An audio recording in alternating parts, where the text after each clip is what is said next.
എല്ലാവർക്കും നമ്മുടെ ഒരു പുതിയ വീഡിയോയിലോട്ട് സ്വാഗതം. അപ്പോൾ ഇന്നത്തെ നമ്മുടെ റെസിപ്പി എന്ന് പറയുന്നത് ഈസ്റ്റോ സോഡാപ്പൊടി ഒന്നും ചേർക്കാതെ കപ്പി പോലും കാച്ചാതെ നല്ല സോഫ്റ്റ് ആയിട്ടുള്ള പാലപ്പം എങ്ങനെയാണ് നമുക്ക് എളുപ്പത്തിൽ തയ്യാറാക്കുക എന്നുള്ളത് നല്ലൊരു വീഡിയോ ആയിട്ടാണ് കേട്ടോ.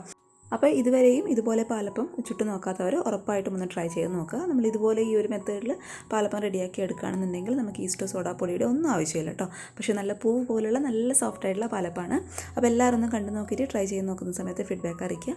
പിന്നെ കണ്ടുകൊണ്ടിരിക്കുന്ന സമയത്ത് ഈ ഒരു വീഡിയോ ഇഷ്ടമാണെന്നുണ്ടെങ്കിൽ ലൈക്കോ അതേപോലെ സബ്സ്ക്രൈബോ എല്ലാം ചെയ്യുക കേട്ടോ.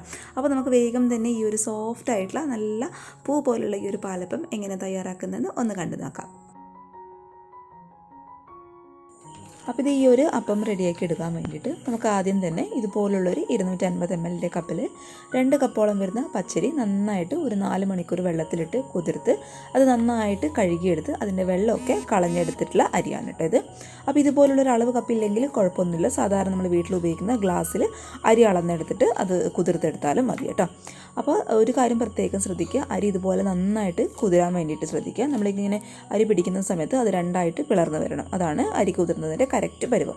അപ്പോൾ അതിൻ്റെ വെള്ളമൊക്കെ കളഞ്ഞെടുക്കുക. ഇനി നമുക്ക് ഈ ഒരു അരി നന്നായിട്ടൊന്ന് അരച്ചിട്ടെടുക്കാം. അപ്പോൾ ഇതുപോലുള്ളൊരു മിക്സിയുടെ ജാറിൽ നമുക്ക് അരി ഇതുപോലെ അങ്ങോട്ട് ഇട്ട് കൊടുക്കാം.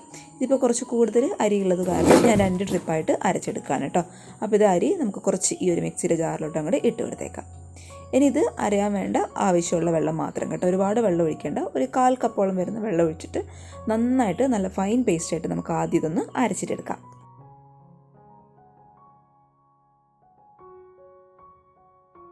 അപ്പോൾ ഇത് ഈ ഒരു രീതിയിൽ അരി മുഴുവനായിട്ട് ഞാനിവിടെ നിന്ന് അരച്ചെടുത്തിട്ടുണ്ട് കേട്ടോ.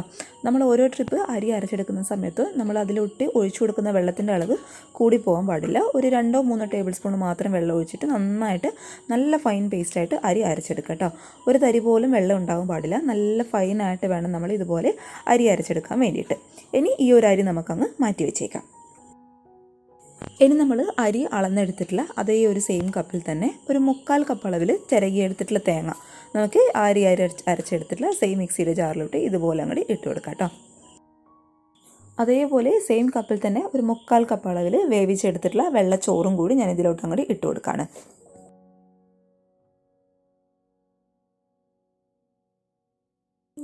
ഇനി ഈ ഒരു ചോറും തേങ്ങയും കൂടി അരഞ്ഞു കിട്ടാൻ ആവശ്യമായിട്ടുള്ള ഒരു 1/4 കപ്പോളം വരുന്ന സാധാരണ വെള്ളം കൂടി ചേർത്തിട്ട് ഇത് നന്നായിട്ട് നല്ല ഫൈൻ പേസ്റ്റായിട്ട് നമുക്ക് ഇതൊന്നും കൂടി അരച്ചെടുക്കാം.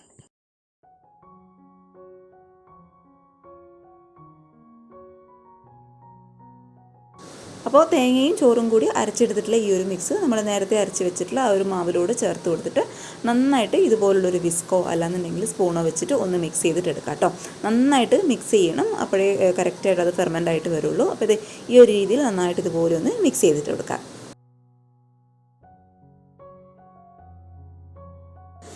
ഇനി നമ്മൾ ഈ ഒരു മാവ് പൊങ്ങാൻ വേണ്ടിയിട്ട് ഈസ്റ്റോ സോഡാപ്പൊടി ഒന്നും ഉപയോഗിക്കുന്നില്ല. അതിന് പകരമായിട്ട് നമ്മളിവിടെ ഉപയോഗിക്കുന്നത് ഒരു 4 ടേബിൾ സ്പൂൺ അളവിൽ തേങ്ങാവെള്ളമാണ് കേട്ടോ. അപ്പോൾ ഈ ഒരു തേങ്ങാവെള്ളം ഡയറക്റ്റ് ആയിട്ടല്ല നമ്മൾ ഉപയോഗിക്കുന്നത്. നമ്മൾ തേങ്ങ ഉടച്ചെടുക്കുന്ന സമയത്ത് തേങ്ങാവെള്ളം അത് എടുത്ത് വയ്ക്കുക, എന്നിട്ട് അത് ഫ്രിഡ്ജിൽ സൂക്ഷിച്ച് വയ്ക്കുക കേട്ടോ. എന്നിട്ട് നമ്മൾ ഈ ഒരു മാവിലോട്ട് ഒഴിച്ച് വയ്ക്കുന്ന തലേ ദിവസം നമ്മളിതെടുത്ത് പുറത്ത് വയ്ക്കുക. പുറത്ത് വയ്ക്കുന്നതിൻ്റെ കൂടെ തന്നെ ഈ ഒരു തേങ്ങാവെള്ളത്തിലിട്ട് 1 ടീസ്പൂൺ അളവിൽ പഞ്ചസാരയും കൂടി നമുക്ക് ചേർത്ത് കൊടുക്കാം. എന്നിട്ട് നന്നായിട്ടൊന്ന് മിക്സ് ചെയ്തിട്ട് ഒരു 14 മണിക്കൂർ ഇത് നമ്മൾ പുറത്ത് വയ്ക്കുമ്പോഴേക്കും ഈ ഒരു തേങ്ങാവെള്ളം നന്നായിട്ട് അങ്ങോട്ട് പുളിച്ച് വരും. ഈ ഒരു പുളിച്ച തേങ്ങാവെള്ളമാണ് നമ്മൾ മാവിലോട്ട് ചേർത്ത് കൊടുത്തിട്ട് ആ ഒരു മാവ് ഫെർമെൻ്റായിട്ട് വരാൻ വേണ്ടിയിട്ട് ഹെൽപ്പ് ചെയ്യുന്നത് കേട്ടോ. അപ്പോൾ നന്നായിട്ട് പുളിച്ച് വരണം. കൂടാതെ തേങ്ങാവെള്ളം പുളിപ്പിച്ചെടുക്കുന്ന സമയത്ത് കൂടുതൽ സമയം പുറത്ത് വയ്ക്കരുത് കേട്ടോ. 14 മണിക്കൂറിന് അത് കഴിഞ്ഞിട്ടും വെക്കാൻ പാടില്ല. അങ്ങനെ ചെയ്തെന്ന് കഴിഞ്ഞാൽ നമ്മുടെ തേങ്ങാവെള്ളം ഒരുപാട് അങ്ങോട്ട് പുളിച്ചു പോകും. അപ്പോൾ നമ്മുടെ മാവ് നന്നായിട്ട് അങ്ങോട്ട് പുളിയുടെ ആ ഒരു ടേസ്റ്റ് വരും. അതുകൊണ്ട് കറക്റ്റ് 14 മണിക്കൂർ മാത്രം മതി. ആ ഒരു സമയമാകുമ്പോഴേക്കും തേങ്ങാവെള്ളത്തിൻ്റെ കളറൊക്കെ മാറി കറക്റ്റ് ആ ഒരു കള്ളിൻ്റെ ആ ഒരു ഫ്ലേവറും ആ ഒരു മണമൊക്കെ വരും ആ ഒരു തേങ്ങാവെള്ളത്തിന്. എന്നിട്ട് അത് നേരിട്ടിട്ട് നമുക്ക് ഈ ഒരു മാവിലോട്ട് അങ്ങോട്ട് ഒഴിച്ചു കൊടുക്കാം. എന്നിട്ട് നന്നായിട്ടൊന്ന് മിക്സ് ചെയ്ത് കൊടുക്കാം. അപ്പോൾ ഇതാണ് നമ്മൾ ഈ ഒരു പാലപ്പം സോഫ്റ്റായിട്ട് വരാനും മാവ് പൊങ്ങി വരാൻ വേണ്ടിയിട്ടൊക്കെ ഉപയോഗിക്കുന്ന ഒരു ടിപ്പ് എന്ന് പറയുന്നത് കേട്ടോ. അപ്പോൾ ഇത് നമുക്ക് നന്നായിട്ടൊന്ന് മിക്സ് ചെയ്ത് കൊടുത്തിട്ട് ഒന്ന് റെസ്റ്റ് ചെയ്യാൻ വേണ്ടിയിട്ട് മാറ്റി വയ്ക്കാം. ഇതിപ്പോൾ ഒരു 5-6 മണിക്കൂർ ആകുമ്പോഴേക്കും നന്നായിട്ട് അങ്ങോട്ട് പുളിച്ച് വരും കേട്ടോ. സാധാരണ നമ്മൾ 8 മണിക്കൂറൊക്കെ റെസ്റ്റ് ചെയ്യാൻ വയ്ക്കാറുണ്ട്. അതിൻ്റെ ഒന്നും ആവശ്യമില്ല. കറക്റ്റായിട്ട് പുളിച്ച് പൊങ്ങിയ തേങ്ങാവെള്ളം ആണെന്നുണ്ടെങ്കിൽ ഒരു 4-5 മണിക്കൂർ ആകുമ്പോഴേക്കും ഈ ഒരു മാവ് നന്നായിട്ട് അങ്ങോട്ട് പുളിച്ചിട്ട് വന്നോളും. അപ്പോഴത്തെ നമ്മുടെ മാവ് ഒരു 6 മണിക്കൂർ കൊണ്ട് നന്നായിട്ട് ഇതുപോലെ അങ്ങോട്ട് പുളിച്ച് വന്നിട്ടുണ്ട് കേട്ടോ. കറക്റ്റ് ഒരു 5.5-6 മണിക്കൂർ എടുത്തു നമുക്ക് മാവ് ഇതുപോലെ അങ്ങോട്ട് പുളിച്ച് കിട്ടാൻ വേണ്ടിയിട്ട്. ഇത് കറക്റ്റായിട്ട് നന്നായിട്ട് മാവ് പുളിച്ച് വന്നിട്ടുണ്ട്. മാവിനാണെന്നുണ്ടെങ്കിൽ നമ്മൾ കറക്റ്റ് കള്ള് ചേർത്തിട്ട് മാവ് പുളിപ്പിക്കാൻ വയ്ക്കുമല്ലോ, ആ ഒരു മണമാണ് കേട്ടോ വരുന്നത്. അപ്പോൾ കറക്റ്റായിട്ട് തേങ്ങാവെള്ളം പുളിപ്പിക്കാൻ വേണ്ടിയിട്ട് ശ്രദ്ധിക്കുക കേട്ടോ. ഇനി ഒന്നുമില്ല, സാധാരണ നമ്മൾ പാലപ്പം ചുടുന്ന അതേ ഒരു മെത്തേഡ് തന്നെ. അതിന് മുന്നേ ആയിട്ട് നമ്മൾ മാവിൽ ഒരല്പം ഉപ്പ് ചേർത്ത് കൊടുക്കാൻ കേട്ടോ. കാരണം നമ്മൾ അരച്ചെടുക്കുന്ന സമയത്ത് ഒട്ടും ഉപ്പ് ചേർത്തിട്ടുണ്ടായിരുന്നില്ല. അപ്പോൾ ഉപ്പും കൂടി ചേർത്ത് കൊടുത്തിട്ട് നമുക്ക് നന്നായിട്ട് ഇതേപോലെ കട്ടകളൊന്നും ഇല്ലാതെ ഒന്ന് മിക്സ് ചെയ്തിട്ടെടുക്കാം. ഇനി ഒന്നുമില്ല, സാധാരണ നമ്മൾ പാലപ്പം ചുടുന്ന അതേ ഒരു മെത്തേഡ് തന്നെ. അപ്പച്ചട്ടി നന്നായിട്ട് ഇതുപോലെ ഒന്ന് ചൂടായി വരുന്ന സമയത്ത് ഒരു 1.5 തവി മാവ് നമുക്ക് ഇതിലോട്ട് അങ്ങോട്ട് ഒഴിച്ചു കൊടുത്തേക്കാം. എന്നിട്ട് നന്നായിട്ട് ഈ ഒരു രീതിയിലൊന്ന് ചുറ്റിച്ചിട്ടെടുക്കുക കേട്ടോ. തീ എന്ന് പറയുന്നത് ഒരു മീഡിയം ഫ്ലെയിമിൽ വെച്ചോളൂ. അപ്പോഴേ നല്ല മൊരിഞ്ഞ പാലപ്പം നമുക്ക് കിട്ടുമല്ലോ കേട്ടോ. അപ്പോൾ അത് ഓരോരുത്തരുടെ ഇഷ്ടത്തിനനുസരിച്ചിട്ട് മൊരിച്ചിട്ട് വരാമെന്നുണ്ടെങ്കിൽ നല്ല സോഫ്റ്റായിട്ട് വേണമെന്നുണ്ടെങ്കിൽ അങ്ങനെയും കഴിക്കാം. എന്നിട്ട് ഇത് നന്നായിട്ട് നമുക്ക് അടച്ചു വെച്ചിട്ടൊന്ന് വേവിച്ചിട്ടെടുക്കാം.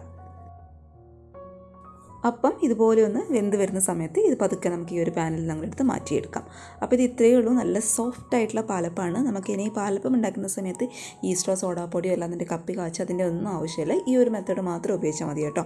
വളരെ സോഫ്റ്റാണ്. നമ്മൾ ഏകദേശം കള്ള് ഉപയോഗിച്ചിട്ട് ചെയ്തെടുക്കുന്ന പാലപ്പത്തിൻ്റെ അതേ ഒരു ടേസ്റ്റ് തന്നെയാണ് കേട്ടോ ഈ ഒരു പാലപ്പത്തിനുള്ളത്. അപ്പോൾ ഇതുവരെയും ഇതുപോലെ ട്രൈ ചെയ്തവർ ഉറപ്പായിട്ടും ഒരു തവണ ഒന്ന് ട്രൈ ചെയ്ത് നോക്കുക. ഒരു കാര്യം മാത്രം ശ്രദ്ധിച്ചാൽ മതി, നമ്മുടെ ആ ഒരു തേങ്ങാ വെള്ളം നന്നായിട്ട് പുളിക്കാൻ വേണ്ടിയിട്ട് ശ്രദ്ധിക്കുക.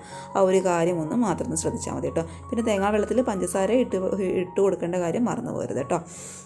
അപ്പോൾ നമുക്ക് എല്ലാ മാവിനെ കൊണ്ടും ഇതുപോലുള്ള സോഫ്റ്റ് ആയിട്ടുള്ള പാലപ്പം ചുട്ടെടുക്കാം. അപ്പോൾ ഇത് ഇത്രയേ ഉള്ളൂ, നല്ല സോഫ്റ്റ് ആയിട്ടുള്ള പാലപ്പമാണ്. നിങ്ങൾക്ക് കാണുമ്പോൾ തന്നെ മനസ്സിലാകുന്നുണ്ടാവും. നമ്മൾ ചൂടോട് കൂടി കഴിക്കുകയാണെന്നുണ്ടെങ്കിൽ നമുക്ക് ഇതിൻ്റെ കറിയൊന്നും ആവശ്യമില്ല കേട്ടോ. അത്രയും സോഫ്റ്റ് ആയിട്ടുള്ള പാലപ്പമാണ്. അപ്പോൾ എല്ലാവർക്കും ഇഷ്ടമായെന്ന് വിചാരിക്കുന്നു. ഇഷ്ടപ്പെട്ടാൽ ട്രൈ ചെയ്ത് നോക്കുന്ന സമയത്ത് നിങ്ങളുടെ ഫീഡ്ബാക്ക് മറക്കാതെ അറിയിക്കുക. പിന്നെ ചാനലിലെ വീഡിയോസൊക്കെ ആദ്യമായിട്ട് ആരെങ്കിലും കാണുകയാണെന്നുണ്ടെങ്കിൽ ഇഷ്ടപ്പെടുകയാണെന്നുണ്ടെങ്കിൽ സബ്സ്ക്രൈബ് ചെയ്യുക കേട്ടോ. പിന്നെ ഈ ഒരു പാലപ്പത്തിൻ്റെ ഈസി മെത്തേഡിൽ ഉണ്ടാക്കുന്ന ഈ ഒരു വീഡിയോ ഇഷ്ടമാണെന്നുണ്ടെങ്കിൽ ലൈക്ക് ബട്ടണിലും കൂടി ഒന്ന് പ്രസ് ചെയ്യുക കേട്ടോ. അപ്പോൾ നാളെ ഇതിനേക്കാൾ നല്ലൊരു വീഡിയോ ആയിട്ട് കാണും വരെ thank you for watching Simnas football. By.